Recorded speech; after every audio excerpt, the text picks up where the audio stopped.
नमस्कार स्वामी भक्तांनो, स्वागत आहे तुमचं पुन्हा एका नवीन व्हिडिओमध्ये।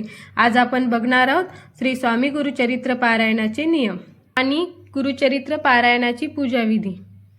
श्री गुरुचरित्र पारायणाला बसण्यापूर्वी आदल्या दिवशी एक गाय व 4 कुत्रे यांना गव्हाच्या पोळीचा नैवेद्य खाऊ घालावा।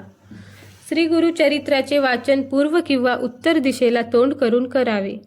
वाचण्यापूर्वी रोज श्री दत्त महाराजांच्या फोटोची व पोथीची पूजा करून 1 माळ गायत्री मंत्र, 1 माळ श्री स्वामी समर्थ या मंत्राचा जप करावा व श्री गणपती अर्थविशेष वाचून पोथी वाचण्यास सुरुवात करावी। श्री गुरुचरित्राचे वाचन पहाटे 3 ते सायंकाळी 4 या दरम्यान करावे।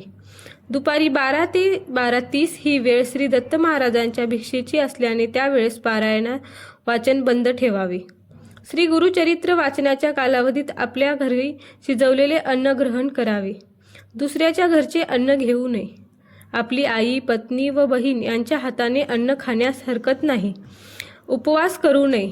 दोन्ही वेळेस सकाळ संध्याकाळ एकच धान्य फराळ करावा।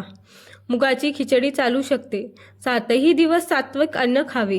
श्री गुरुचरित्र वाचण्याच्या कालावधीत पुरुषांनी दाढी वाढवू नये। स्वतःच्या हाताने दाढी करावी।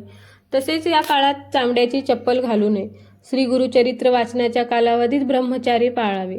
श्री गुरुचरित्र वाचनाच्या कालावधीत सूतक असणाऱ्या घरी किंवा अंत्यविधीस जाऊ नये। स्वतःच्या कुटुंबात जर सूतक आले तर अशा वेळेस श्री गुरुचरित्र पारायण दुसऱ्याकडून पूर्ण करून घ्यावे।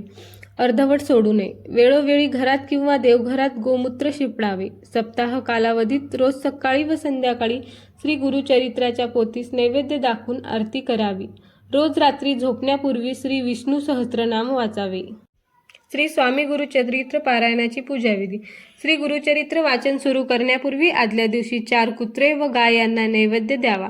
4 कुत्रे म्हणजे 4 वेद होय व 1 गाय म्हणजे दत्तात्रेयाची कामधेनू असल्याचे हा नियम पाळावा असे सांगितले जाते।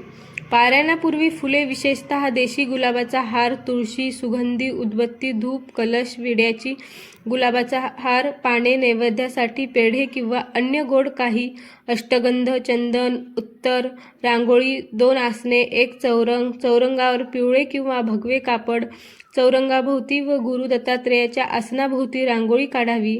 चौरंगास आंब्याचे तोरण बांधावे। प्रमुख दरवाजात तोरण बांधावे। चौरंगाजवळ डाव्या बाजूस समई लावावी। वाचन चालू असेपर्यंत समई लागलेलीच असावी व अगरबत्ती पेटती ठेवावी। पारायणास बसण्यापूर्वी जवळच्या दत्त मंदिरात अथवा श्री स्वामी समर्थ केंद्रात जाऊन विडा, सुपारी व नारळ ठेवून सदर पारायणास उपस्थित राहण्यासाठी दत्तगुरूंना प्रार्थना करावी। घरातील वडील मंडळीस नमस्कार करून पारायणासाठी आसन ग्रहण करावे। प्रथम अर्थविशेष वाचावे। 1 माळ गायत्री मंत्र जप, 1 माळ। स्वामी भक्तांनो, चॅनलवर नवीन असाल तर चॅनलला लाईक आणि सबस्क्राईब करा।